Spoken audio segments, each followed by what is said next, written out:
Hi everyone, I'm Meenakshi Chaudhary and I welcome you all to Tathastu. Today we are going to discuss a very important and very interesting topic which is about artificial intelligence. So recently a report was published by ILO, that is International Labour Organization, and that report says that generative AI is likely to augment rather than destroy jobs. Now there's a common fear among people that AI will replace the human workforce, their careers will be finished, their profession will be impacted, but this report says otherwise, that it will augment or increase rather than destroying the jobs. So in this video we are going to discuss its AI and its various impact on different countries, socio-economic impact on genders. So let's start. But before that, we'll see what is artificial intelligence, a basic definition of artificial intelligence. So AI or artificial intelligence in simple word refers to computer systems which try to mimic human beings. They try to mimic human intelligence or human beings, and they learn from data or the commands which is given to them. So they try to learn from the data to perform certain tasks, and the tasks are that they try to replicate the activities of human beings. They try to solve those problems and make decisions autonomously. This is a very basic definition of AI, that in simple words you can just say that AI tries to mimic human beings. Now let's see other features of this report. Number one, impact of artificial intelligence on jobs, which this report discuss majorly and broadly.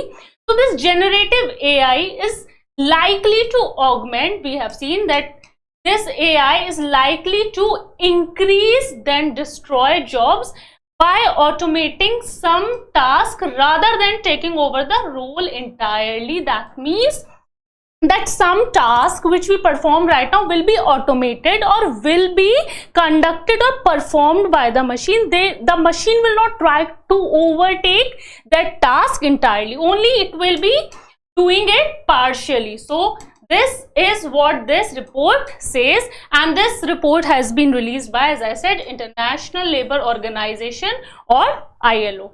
So it says that it will just try to replicate some of the tasks, partial automation, not entirely automated, and the majority of professions.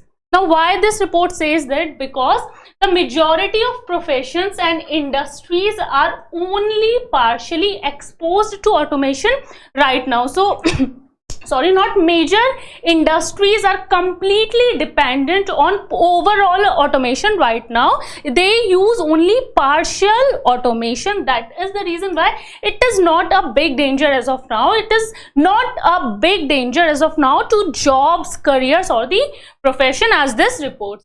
Now according to the report, this is very important, the name of the report is Generative AI and Vocations, a global analysis of potential effect on job quantity and quality. So this report tried to analyze its impact on the quantity as well as quality. So it tries to measure the quantitative as well as the qualitative measures, and says that jobs are more likely to be complemented rather than replaced. That it tries to say that this AI, this technology will help human beings rather than destroying it. It will complement them rather than replacing the most recent wave of generative AI, and they've given the example of ChatGPT. Nowadays we rely too much on ChatGPT for assignment, for various questions, for solving various questions, for mathematical problems, for writing scripts. So we are relying on this. So this report tries to prove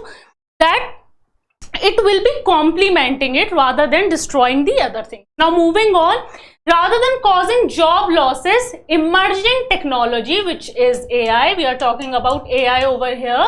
So this emerging technology is more likely to result in changes to employment quality. It tries to say that the quality of the employment will be enhanced, and particularly in terms of work intensity and autonomy. It will provide autonomy as well. See, we have any problem, we just go and ask ChatGPT, we try to solve that question. So we'll have less dependency on others, we'll have autonomy. So this is what this report tries to say, that it will improve the work quality as well as the autonomy and the work intensity as well.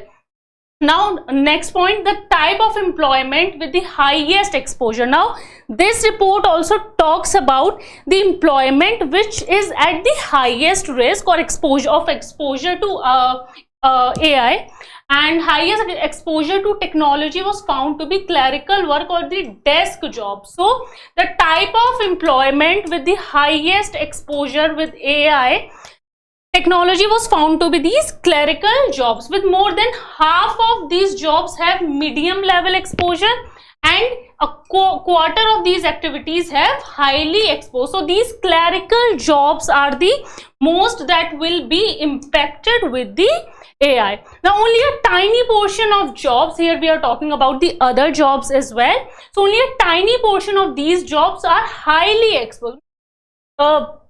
Basically the report tried to says that although we are using it, although automation is being used, but it is partially used everywhere as of now. Technology, however, continues to emerge, continues to develop, but what this report tried to say is that the job which is at highest risk is the clerical job. Otherwise, other jobs, only a tiny portion are found to be highly exposed in other occupational groups such as managers, professional and technicians, while roughly a quarter had medium exposure levels or partial exposure level, nothing to be worried about. And here in this picture we can see that where we can use AI. So we can use in these motion picture industry, healthcare of course we can use in location services, we can use in search engines, and we can use it in security services at airport or across borders. So this was about jobs. Now talking about AI's effect on various countries, how it will impact or what effect it will have on various countries. So let's see what effect it will have on various countries. The study, which has a global reach, the study has been conducted globally basically, and it identifies significant variations. So it identifies that there are significant variations or differences or the impact on nations at various stages of development which are connected to current economic system and existing technical disparities. So right now we have developed nation, emerging, developing economies and the underdeveloped economies as well. Those countries are not very much developed, they don't rely much on technology, they don't have that resources to rely on the technology. So this study basically covers all aspects, all various stages of development related to current economic growth, the developed nations as well as the developing nations as well as the underdeveloped nation. Now according to this study, only 0.4% of employment in low income countries, here we are talking about the low income countries or the countries which are not much developed or which do not rely much on technology. So according to this study, only 0.4% of the low income countries is at risk of automation. Now this is because they don't have much resources to develop themselves. Automation is another thing. First they will have food security or their security of the nation, then they will think about all this automation.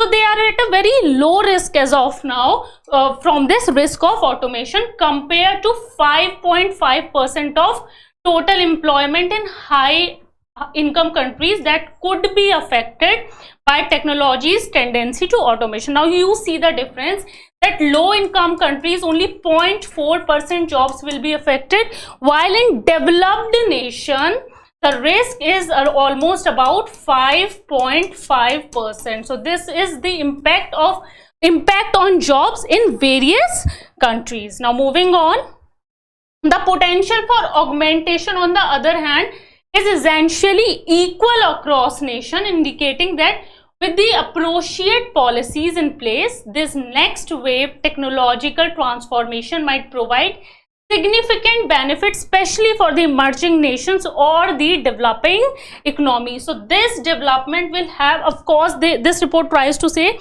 that this development, of course, will have a very good effect on these emerging nations. Now, what is the impact on different genders? So we have talked about different countries and role. Now we'll talk about the effect of AI on different genders. So according to this report, there's a greater likelihood that women will be negatively impacted. Why? Because according to this study, women are more employed in clerical jobs than male, and clerical jobs are the jobs which are at the higher risk. So according to this report, women will be more impacted than males, and because women make up more than twice as many jobs that could be automated, and those jobs are basically the clerical jobs which will be most affected. Now this is the result of over-representation of women in clerical jobs. As we have discussed, women are over-represented in clerical jobs, and these jobs are at the highest risk, particularly in high and middle income nations. So we have discussed about high income nations are at the risk of 5.5%. So women will be more negatively impacted than males. Now moving on, one effect of this generative AI may be that some clerical occupations never emerge in lower income countries. So this is one another negative impact, that some clerical occupation will never emerge in the lower income countries where women are more employed, and because clerical jobs have historically been a significant source of female employment as countries move economically. Now, what are the socio-economic impact of this AI? Let's see the socio-economic impact. So this generative AI, how this generative AI is diffused or disseminated or controlled, it will have a significant impact on socio-economic issues, socio-economic effects, that how we diffuse it, how we try to use it, that will affect the socio-economic conditions. Now it makes the case that policies should be created to assist. So it is the responsibility of the government over here. So UN has tried to provide some ethical code for use of artificial intelligence, and also it is the responsibility of every nation's government to make policies that should create a smooth, organized, equitable and consultative transition for all, that it should be egalitarian for all. It should try to create an equal society, equal rights for everyone. It should not differentiate between everyone, and the management of the transition will depend on input of workforce. Now with this doing this transition, the input of the workforce, the people should be taken, their considerations should be taken, skill development and as well as proper social protection. So this is the responsibility of the government of a particular nation. Now otherwise, if they don't behave like that, or they don't make their policies like that, there's a chance that the new technology will only be advantageous to a small number of developed nations and market players only, those who will be able to afford it. If the government don't make their policies, don't formulate their policies that way, only the developed nations or few market players will be benefited. So concludingly, let's see the conclusion. Concludingly, we can say that outcomes of the technological transition are not predetermined. When we develop a technology, it depends on us how we use it.